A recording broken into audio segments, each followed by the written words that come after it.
everybody, welcome back to Crafted by Norma. Right, I've gone and done, or started to do a laptop journal. I've got to be careful how I say that because I get more and more words all mixed up. So the theme, I wanted it to look like sort of oldie, vintagey, officey type thing, and then I was going to decorate it with either Edith Holden images, or perhaps go down the Alice in Wonderland, or perhaps just vintage. I can't quite make my mind up at the moment.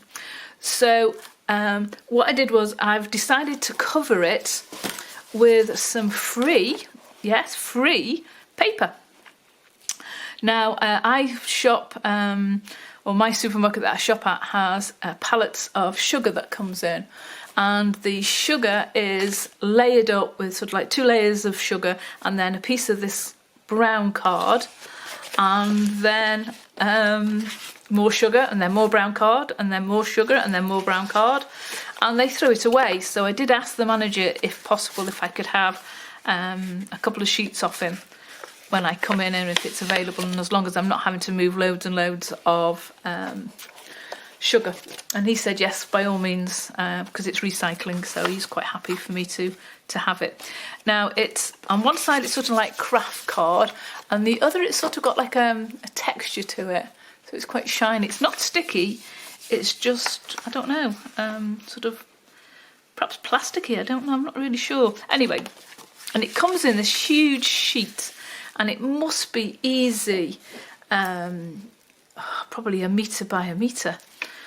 Well, it's the size of a pallet, I suppose, if you think about it. And it's free. So I thought I'll have a go and see what I can do with it. So it comes in this huge big sheet, and it was ideal to cover my journal because it was just one big piece.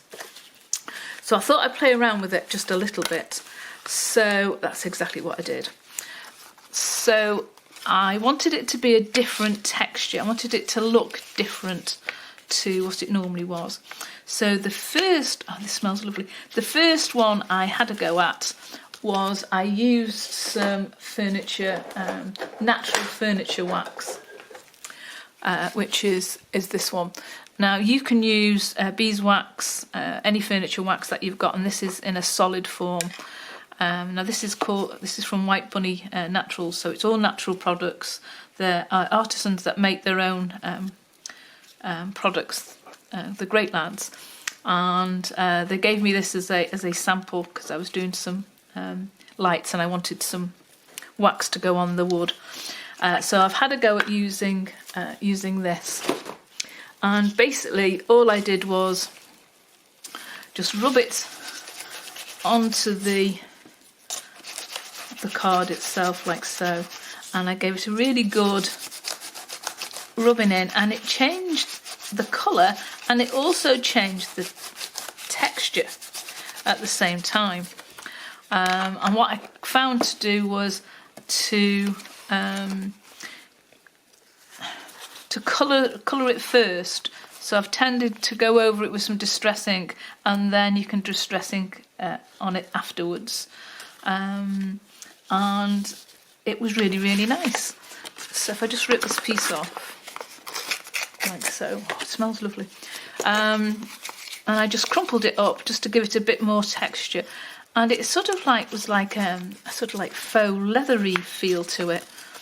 And I thought, oh, that's quite nice, and it's different from the original plain, as you can see there, and I quite like that.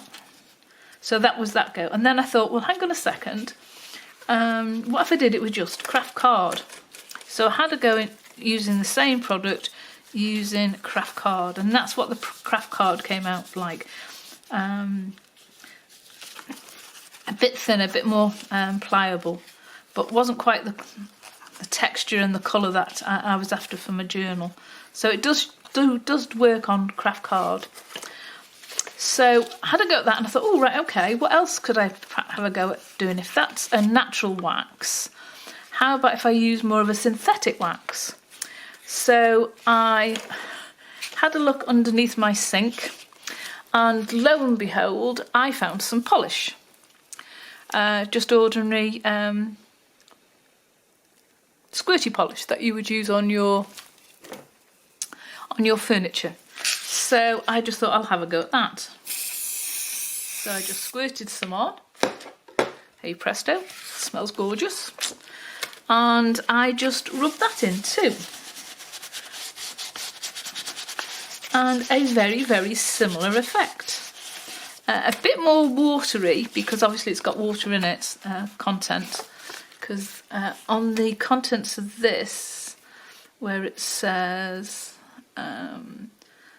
what it's made of, let me just check. Direction, ingredients. So it's got all sorts of chemicals, and yes, it has got water in it, and it has got the smallest amount of a wax in it. So more of a synthetic. But to be fair, it did okay. So again, I scrumpled it up, and it changed the texture.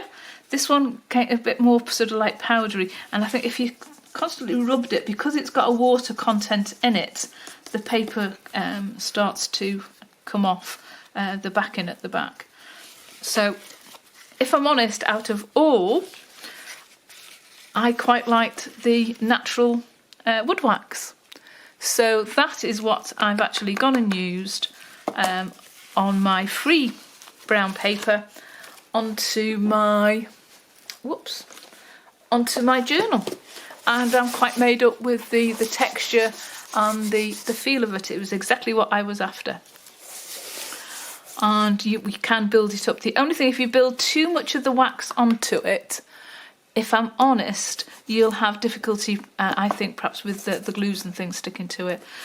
But it soaks into the paper really, really nice. And it's very, very flexible. And it was just what I was looking for. So really, really pleased. So as a free brown paper, I think it's ideal, and also you're stopping paper going into landfill at the same time, which is a double bonus. So just thought I'd give you that little tidbit. Okay, thank you so much for watching me. If you're not a subscriber, I would love to see you join us. And if you do, if you remember to hit the bell icon, that will actually remind you when I've got a video on. You can also find me on my Etsy shop, which is Crafted by Norma, and also Instagram. So hope to see you the next one. Be interested to see what you try and what results that you get. Okay, thanks for now. See you later. Bye.